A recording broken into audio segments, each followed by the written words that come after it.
Information and Online Protection Centre, and Di Davis, former Chief Superintendent with the Met, where he was Head of Child Protection with that force, now an ambassador for the children's charity Kidscape. 27 minutes past 10. This is 5 Live. Good morning. It's time for the weather. Here's Simon. Victoria, thank you very much. Good morning. We've got a cloudy day really for southern and western parts of the United Kingdom. Well, a cloudy start today, I should say, but things will improve here. And actually, for many of us, it's going to be a much better day compared to yesterday after being stuck beneath some cloud and rain temperatures really struggling. Today they will at least rise to about 14 to 17 degrees. Now, the forecast for the rest of today across Scotland, looking at a few showers moving in at times throughout this afternoon. There will be some bright and sunny spells in between those showers, and they'll ease off as we go into the evening. The temperatures will get to about 14 degrees, although it's still quite breezy across Scotland through today. Quite breezy too for Northern Ireland, and again, there'll be 1 or 2 showers around, but some decent sunny spells. Any showers that do form will tend to clear away by the evening, and highs up to 15 degrees. Across England and Wales then, still rather cloudy for northwest England, Wales and the southwest. The cloud though is breaking up, and we'll see some sunny spells developing. A few showers though for northwest England, the Midlands, and then later on this afternoon those move their way towards Lincolnshire, East Anglia and the southeast of England too. But increasing amounts of sunshine really for most of us, and any showers will slowly fade away as we go into the evening hours. Top temperatures getting to 14 to 17 degrees. Now through this evening and tonight, with largely clear skies, it's going to turn quite chilly quite quickly, but then there'll be further outbreaks of rain spreading into Scotland, north England and Wales by the early hours of Thursday morning. Overnight temperatures down to Celsius. And then Thursday morning will be a pretty wet and windy affair. Rain spreading its way eastward across the United Kingdom. It will eventually clear away from Northern Ireland through Wales and southwest England. And here you might even see some afternoon sunshine coming through as well. Elsewhere though, the rain lingers on across the far east of England. It will linger on too for much of Scotland and northern England as well. Temperatures tomorrow about 12 to 14. Time for the news, 10:30. On digital radio, digital TV, mobile and online. This is BBC Radio 5 Live. The idea of using drunk tanks to reduce the amount of crime and disorder caused by people drinking too much alcohol is being largely supported by senior police officers. Drunken troublemakers would be locked up in cells run by private firms and have to pay. The hospital in England should collect and publish the number of nurses working each day according to a new report from the Commons Health Committee. It says it to create more transparency to help prevent reported failings of staff at hospital. Russia's accusing UN weapons inspectors of producing a biased report on the use of chemical weapons in Syria. It says it has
1 billion euros, but it still needs another 10 billion euros to cover a funding gap.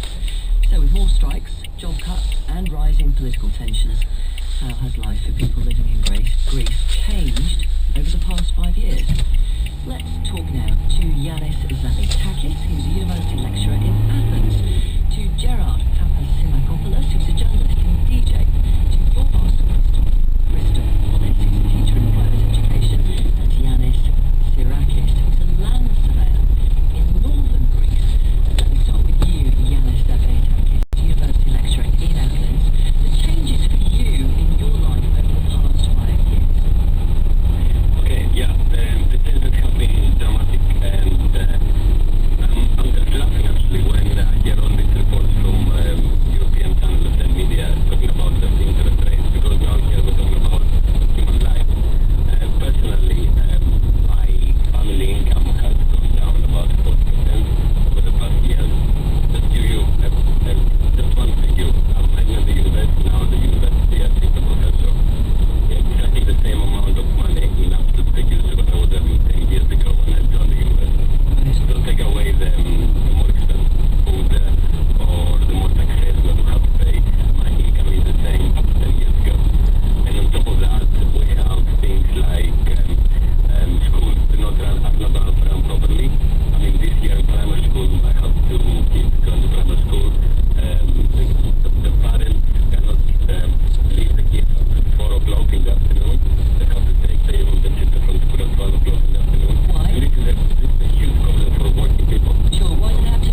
So you're talking about desperate people living in desperate times. And when you're in a situation like that and you have kids to feed and you're living in the street, then logic doesn't even come into it. You'll do whatever you have to do to keep yourself alive, and in food, and in water, and in whatever. So it's frightening because you can kind of understand them, and it's frightening because for a lot of people you can kind of see yourself in that situation in a couple of years' time. It's not much less than that if the situation continues the way it's done. Let me bring in your guest, who's a teacher in a private school. I'm going to ask you about school hours in a moment, your bus, but we heard Yanis a moment ago saying that in the last 10 years his income has been cut in real terms by 40%. What about your own income? Well, let me first start by mentioning a fantastic song by a fantastic Manchester band called The Smiths. Heaven knows I'm miserable now, and this is the anthem for millions of Greeks every day. My income is down to 40%. My parents who are pensioners have to live with €350 per month, which is unacceptable. They cannot satisfy their everyday needs. And we've got 500,000 families who've got nobody employed. We've got 1,500,000 people who are unemployed. We've got 60% of youth unemployment. This country is leading to a disaster. And the thing is, I've heard your news report about bailouts. We've been told in 2010 that if we leave the European Union and if we leave the euro, then we would lose half of our income. We've lost that. In the European Union, with the bailout programs, this austerity policy is actually not helping anyone. And we've got a government that is not governing the Greek people, but it's obeying German policies, it's obeying Angela Merkel. I suppose those in favour of the euro say it would have been even worse if we'd left the euro. How much worse would it be? I mean... Well, we don't know, do we? Well, the thing is that I was a fanatic federalist a few years ago, but now I'm wondering, my belief changed about 3 years ago when my employer started taking budget cuts, and that led me to have about 60 to 70% lower income. I'd say life has happened, I think, harder than on the left week.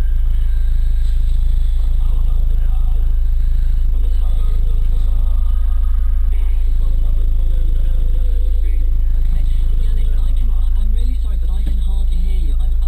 I do apologise, but we'll perhaps try and call you back. I'm so sorry. I know you said you'd had a big cut in your pay, 60%, I think you said, and presumably the building sector is having a few problems. Yorvas, you were talking about, you need political leaders to stand up for Greece, but I wonder if I can ask Yanis, our university lecturer, and Gerard, our journalist and DJ, if you trust any politician actually to take Greece forward. No, I don't actually. This is a big problem. My specialization is on food chemistry, and if you really study what the policy of state and how food production and agricultural production, this is a massive tragedy. The problem in this country is that the political personnel of all political parties, from Golden Dawn to Syriza or to Communist Party, is all completely useless people. Okay, so if every politician from every party that you have a choice in voting for is useless, then, exactly, yeah. then what is the answer? The answer is a simple BBC program, okay? It's called Wartime Farmer. It was broadcasted on BBC a few months ago. Right. And simple and very, very shortly, the story is that when the Second World War started, Winston Churchill sent people around England to train people how to produce food. This is what we need to do now. We need to train Greeks how to produce food, how to bottle this food, and how to export this food. If we don't do that, then we will have 65% unemployment youth, 30% unemployment in general population, you will have murders, you will have famine, and so on. So we need a plan how to produce things, how to educate people to produce things, and how to sell these things abroad. I'm not really sure staying in the EU is actually a good idea because exports are actually...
continues in his work as the independent MP for the Ribble Valley, and so as he left court this morning, all he said to the waiting reporters was that he was now going off back to Westminster to continue with his work as an MP.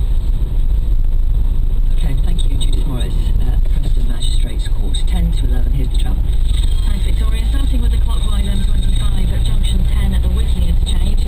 An accident there is blocking one lane on the exit slip, which is causing extra congestion back on the main carriageway. Elsewhere in Cheshire, the M6 Millwall Viaduct northbound, so that's between junctions 20 and 21. Another breakdown on that stretch has just been moved to the hard shoulder, but it has left slow traffic. In the West Midlands, the M6 southbound looking extra busy from junction 10 towards junction 8, where it meets the M5, and the northbound M6 from junction 5 and Castle Bromwich to junction 6 and Spaghetti Junction, also looking extra slow. That's because of delays on the expressway into Birmingham city centre. Just beware in Norfolk and East Durham, the A47 remains closed in both directions. And Kennington, the A3 Clapham Road southbound, just after Oval Station. The road there still closed because of an accident. Do expect delays. However, the northbound side has reopened. Michelle Dixon, Sideline Travel. Formula 1. Across the BBC. For the sixth time in the championship, Sebastian Vettel wins the Grand Prix. He's won the Italian Grand Prix again. Well done. Massive sports flex. Will that hold on to his position for next year? Is that enough? Will Proctor, Ferrari never sees anything really what you do. Don't make it matter. Live race commentaries on BBC Radio 5 Live from 1 p.m. on Sunday. 9 minutes to 11. Let's talk now about the increased fines that parents of children at schools in England, if they take their children out of school in term time for a holiday without permission. Andrew is in West Yorkshire. I believe you have been fined, have you? Yes, we have only been fined £120 in March of this year. And why was that? Taking daughter out to school, took her to Florida for my 40th birthday. Obviously, you know, certain dates, which I think are 2 weeks before the school holidays, Easter holidays in March. We looked at going in March on the school holidays, but the price was just short of £1,100 more expensive. Taking her actually on my birthday. Did you ask permission from the head teacher? We informed them 12 months before we went. Did you ask permission? We asked permission, and they said that take your dogs out of school, swimming class, an authorised absence. Right. That's as much as we got until the week before we went to holiday, and then they said that we're passing your details on to the education department, and it's up to them whether they want to fine you or not. The day we got back, all letter wasted, £60 fine each for me and my wife. Have you paid it? Yes, we paid it, yeah.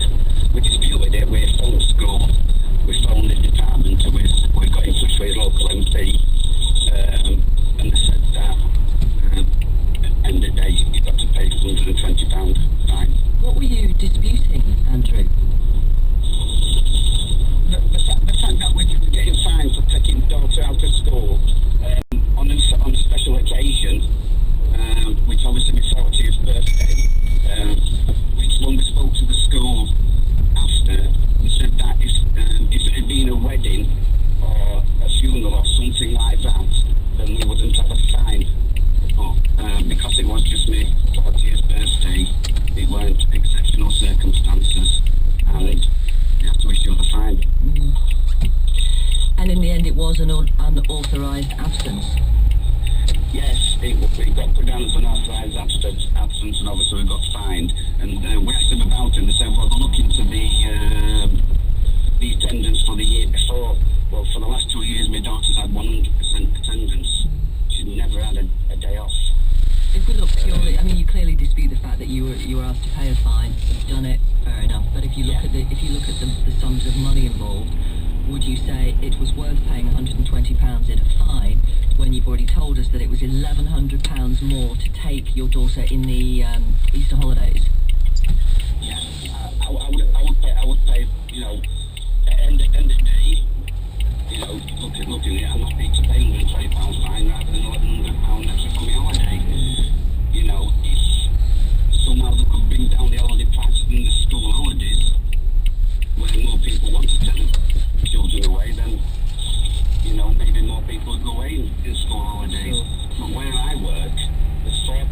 drivers, trying to get a day off in school holiday is next to impossible because they only allow five employees off at one time. How old is your daughter, Andrew?